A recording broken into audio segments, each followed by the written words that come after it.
trending dan terkini di Dagang News. Yeah, that's fine.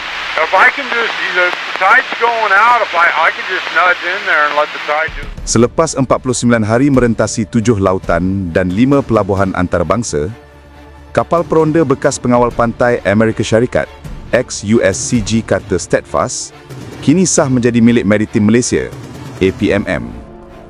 Dengan usia 56 tahun, aset terpakai ini mencatat sejarah sebagai penghantaran kapal terjauh dalam sejarah APMM sejak penubuhannya 2 dekad lalu.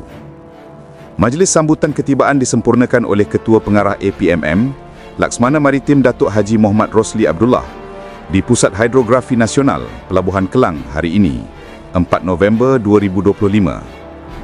Diketuai Komander Maritim Muhammad Fahmi Omar bersama 49 kru, kapal ini menempuh pelayaran sejauh lebih 10,000 batu nautika, mengharungi cuaca ekstrim dan cabaran teknikal di laut lepas.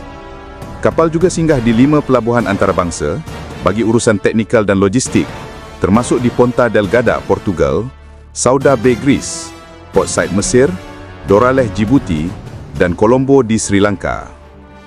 Steadfast dijangka ditempatkan di Sabah, memperkukuh rondaan penguatkuasaan di Laut Cina Selatan dan menjadi nadi baharu pengawasan maritim negara.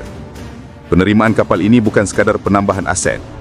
Ia simbol kerjasama erat antara Malaysia dan Amerika Syarikat, khususnya antara APMM dan USCG.